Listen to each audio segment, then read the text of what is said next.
ദേശീയപാത നിർമ്മാണത്തിനിടെ ലോറി അപകടത്തിൽപ്പെട്ട കോഴിക്കോട് മലാപ്പറമ്പിൽ പ്രദേശവാസികളും ആശങ്കയിൽ. അശാസ്ത്രീയമായ റോഡ് നിർമ്മാണം കാരണം സമീപത്തെ വീടുകളിലേക്ക് വെള്ളം കയറുന്നതായി പ്രദേശവാസികളുടെ പരാതി. മണ്ണിടിഞ്ഞു വീഴുന്നതിൽ മരണഭയത്തിലാണ് നാട്ടുകാർ. സർവീസ് റോഡിന്റെ നിർമ്മാണത്തിന് ശേഷമാണ് NH-66 നിർമ്മാണത്തിനായി റോഡിന്റെ അരികിടിച്ചത്. സർവീസ് റോഡിൽ ഡ്രെയിനേജ് സംവിധാനം ഒരുക്കിയിരുന്നെങ്കിലും ഡ്രെയിനേജ് പോകുന്നതിനുള്ള സൗകര്യം ഒരുക്കിയിരുന്നില്ലെന്ന് നാട്ടുകാർ പറയുന്നു. മഴയും പെയ്തതോടെ കൂട്ടിയിട്ട മണ്ണും വെള്ളവും വീടുകളിലേക്ക് കുത്തിയിറങ്ങി. റോഡ് വന്ന് അവർ ഡ്രെയിനേജ് ഇട്ട് ആ വെള്ളത്തിന് അവർ ഡ്രെയിനേജിലേക്ക് ആക്കിയില്ല. അപ്പോൾ ഈ എല്ലാ വീട്ടിലും വെള്ളം കയറി മതിൽ പൊട്ടി വീട് കണ്ടില്ല, വീടിൻ്റെ അവസ്ഥ കണ്ടില്ല. ഇങ്ങനെ പോരാത്തത് ഈ മേലുള്ള ഇത് ഇടിഞ്ഞു വരിക, ആ മണ്ണും കൂടെ ഇങ്ങോട്ടേക്കാണ് വരുന്നത്.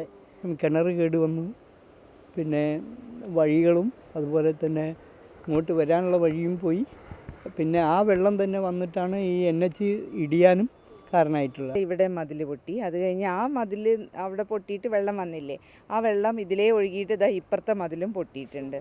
പിന്നെ അതാ മുറ്റമൊക്കെ നാശമായിട്ടുണ്ട്. എല്ലാം തന്നെ ജനല്, ഒരു റൂമിന്റെ ജനല് പൊട്ടിയിട്ടുണ്ട് മതിൽ വീണിട്ട്. തിരക്കുള്ള റോഡായിട്ടും ഗതാഗതം നിയന്ത്രിക്കുകയോ നിരോധിക്കുകയോ ചെയ്യാതെയാണ് നിർമ്മാണം നടത്തുന്നത്. ഗതാഗത നിയന്ത്രണത്തിൽ തികഞ്ഞ അനാസ്ഥയുണ്ടെന്ന് ഇതിൽ നിന്നും വ്യക്തം. ഇത് ശരിവയ്ക്കുന്നതാണ് വെള്ളിയാഴ്ച പുലർച്ചെയുണ്ടായ അപകടം.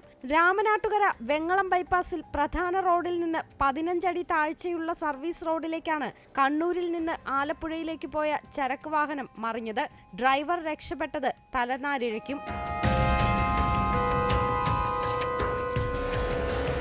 വലിപ്പമുള്ള സൂചനാ ബോർഡുകൾ സ്ഥാപിക്കാത്തതും റോഡിന്റെ അരികു ചേർത്ത് സിമന്റ് ബ്ലോക്കുകൾ വെച്ചിരിക്കുന്നതും അപകടത്തിന്റെ വ്യാപ്തി കൂട്ടുകയേ ഉള്ളൂ. അപകടങ്ങൾ ആവർത്തിക്കാതിരിക്കാൻ അധികൃതർ ശ്രദ്ധിക്കുക തന്നെ വേണം. ചെറുതും വലുതുമായ നിരവധി വാഹനങ്ങൾ എല്ലാ സമയത്തും കടന്നു പോകുന്ന പ്രധാന റോഡായിട്ടും ഗതാഗത നിയന്ത്രണമോ നിരോധനമോ ഇല്ലാതെയാണ് ഇവിടെ പണി നടക്കുന്നത്.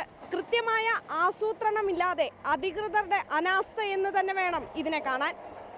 സനിൽകുമാറിനൊപ്പം വിവിന വിതുര, അമൃത ന്യൂസ്, കോഴിക്കോട്.